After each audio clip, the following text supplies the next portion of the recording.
My Hero Academia Chapter 240, Power. I really like this chapter. This is one of my favorite chapters of the arc. Just one of my favorite chapters of this series in general. So many developments, so many cool moments.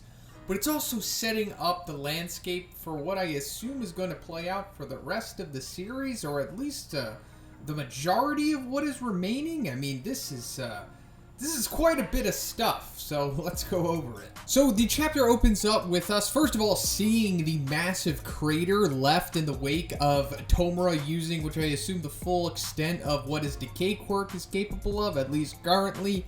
And wow, this is one of the most impressive feats of power that we have seen in the series so far, even up there with All Might and All for One. Like when All for One was fighting All Might in Kamino, the damage that they left is kind of comparable to what we're seeing here, but I don't think it was to this extent. Like, Tomura really, went above and beyond the Call of Duty with the amount of damage that he caused here, and I'm sure that plays a big part into why Re-Destro is the way that he is, especially the way that we see him in this chapter, but we'll get into that. It's also revealed that the entire story of events that have happened throughout this arc are just being spun for the general public, more specifically by Skeptic, who we see on like his massive battle station, being assisted by his clones, and I think that might be giving us more insight into how far his quirk can go, considering that these seemingly, mindless clones can even execute complicated tasks like this.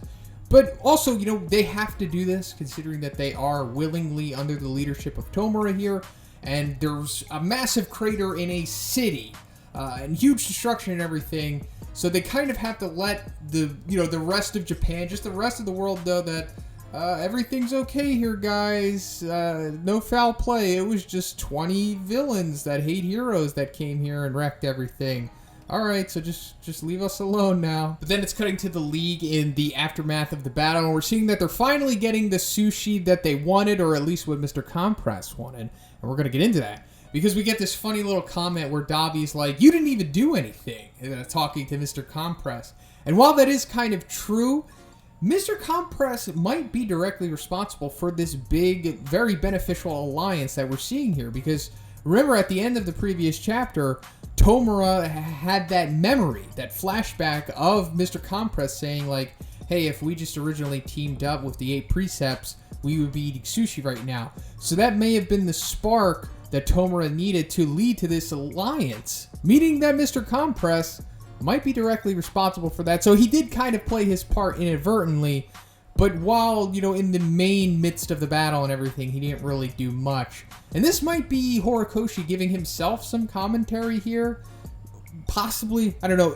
I assume that there is going to be way more developments to Mr. Compress, as well as just the rest of the League of Villains in the future. Even though that they had their own centric arc here, I mean, there's still going to be more developments on top of everything that we've already seen. It's also revealed that Twice is pretty much going to stay the same after this arc is over, and while he did have that huge character development in the midst of this arc, he's just kind of going back to the Twice that we all know and love. It's even said that it's gotten worse, which, may or may not be true, but that's cool. I would rather that Twice stays the way that he is, considering that we're not at the end of the series yet, and it seems like we have a much further to go. So I'd rather Twice keep the lovable dynamic that he has now, rather than him just to get a huge, character arc and 180 in his persona and everything. So then it cuts to them being on stage in front of what looks to be like a majority of the Liberation Army, at least. Funny enough, we see like Gigantomachia in the crowd just sticking out like a sore thumb, like, hey guys, I'm one of you now. But before we get into the new roster, we're getting some very specific dialogue here from Toga and Spinner, where they're like, hey, I thought all of Tomura's hands were broken. And then it's like, no, apparently one of them was unscathed. It was just under the rubble, it survived, and Tomura is still wearing it almost as if it's like a mask. I guess it is his trademark at this point, but also, we have to remember that this hand that he has left is the one hand that is unaccounted for. The one that All for One said was a bonus hand. So this is definitely going to come back later. There is significance to this hand, and I'm sure it's going to break later on, or something is going to happen, and we're going to get another flashback, similar to what we've gotten many times in this arc so far. Just my opinion, I think this is probably Nana's hand. All of the hands have some kind of relation to Tomura. even the two thugs were like his first, or one of his first kills that wasn't his family, so they played an important role to him. And this hand, I think, is no different, and we know that Nana is his grandmother, you know, also one of the biggest heroes, at least ever, kind of, I guess it's implied, and one of the previous users of One for All.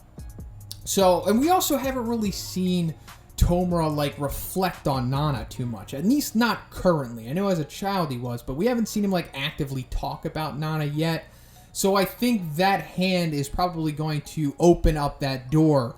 And I'm sure this might happen when he inevitably encounters All Might.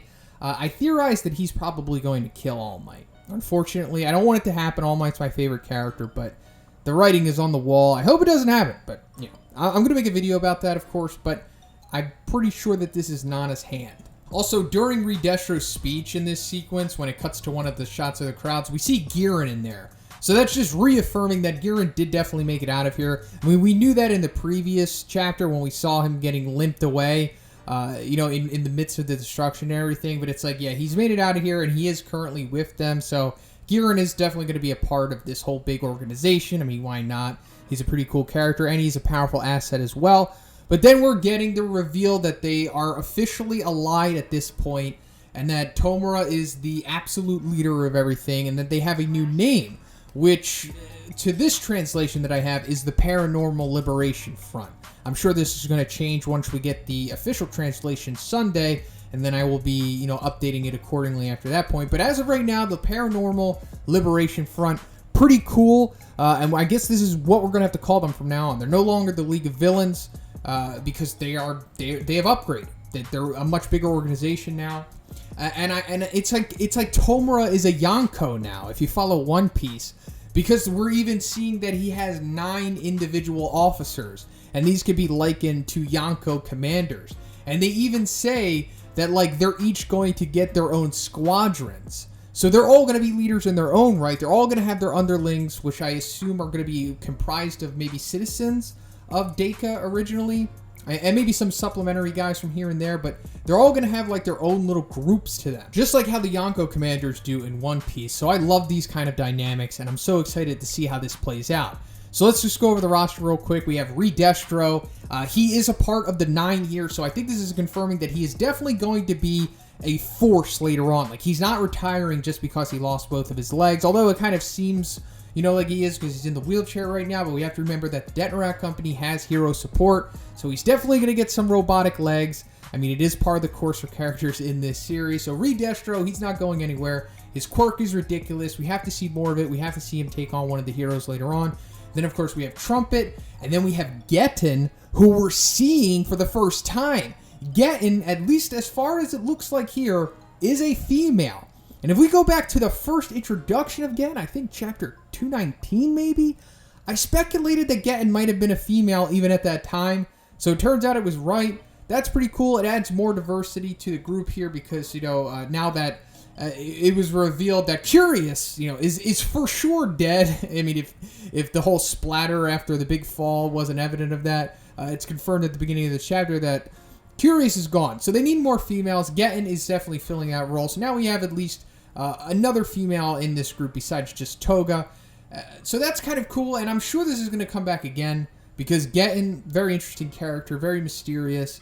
It looks like she has like this lifeless look in her eyes, so that may be playing more into her overall personality. Then we have Skeptic, of course, Mr. Compress Spinner, Toga, Twice, and Dabi. So these are the Yonko commanders under the Yonko of Tomura. So now let's go into one of the other, if not the biggest reveal of this chapter, and it's that there was a body in the bag that Hawks had, and it looks just like Best Jeanist. So let's try to break this down best as I can.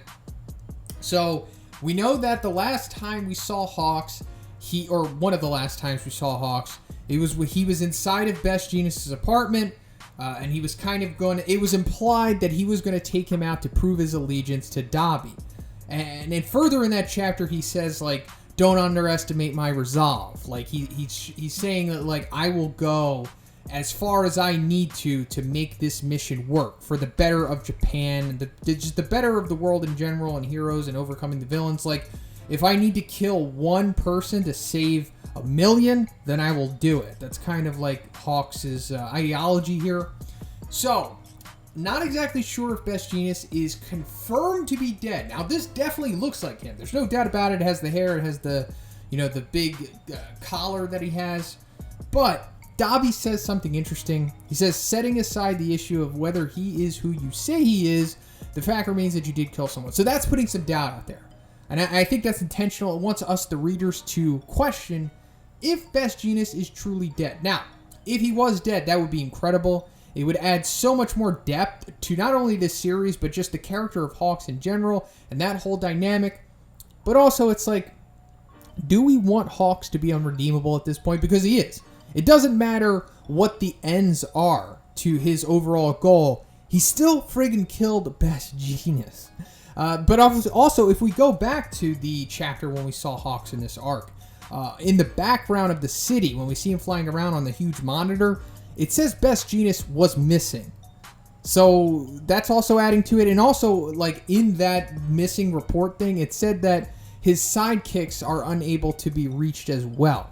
So that's kind of interesting. That might be giving us some more insight into what's going on here. So there's like one of two things, or, there's multiple things. But what I can think of right now is that either, first of all, Best Jeanist is definitely dead and Hawks killed him, which is insane, or they somehow worked out a plan together and they have like some kind of duplicate body, either through a quirk of somebody that we don't know about yet, maybe through the government, or maybe that's one of Best Jeanist's sidekicks, or they just have a body from like the morgue or something like that.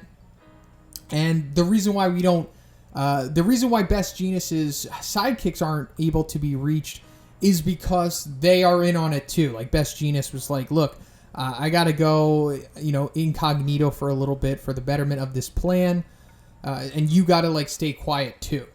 Unless Hawks just took them all out as well, but I don't think it's as simple as it seems. There's definitely more to this than what we see on the surface. We're also seeing that Re-Destro is like completely subservient to Tomura now, and I think this is genuine. I think he is honestly feeling this way, and he has totally accepted Tomura as the leader, and he thinks that, like, oh yeah, this is what Re-Destro would want. He would want this guy as the leader, and he's cool with it because they're all working ultimately towards the same goal. So I think this is like showing that, like, this alliance is going to be real, and it's going to stick around for at least, like I said, the majority of the rest of the series. So then it cuts to Tomura talking to Ujiko, and this is just wrapping up that one other lingering storyline that we had since the beginning of this arc, where now that he has tamed Gigantomachia, as he says himself, he's also gained the support and, I guess, trust of Ujiko at this point, because he did everything that Ujiko wanted.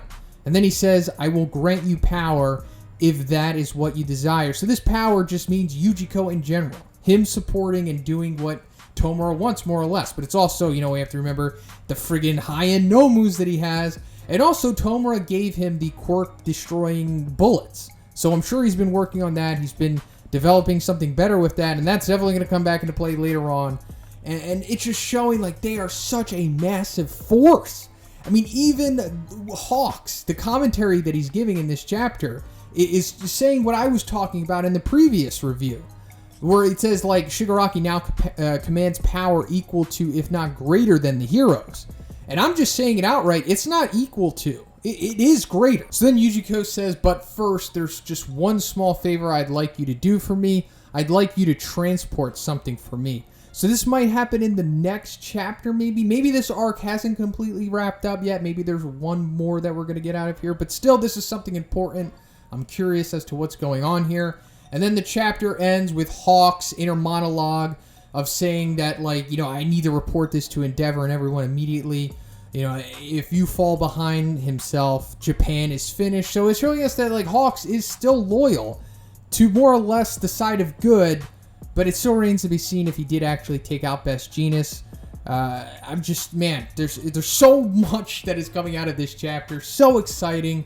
So let me know what you thought about everything. If you liked the review, please give it a like. I also have a Patreon. It gives you access to a weekly Q&A. And if you haven't already, please subscribe as well. Have a great day, and I'll see you in the next one.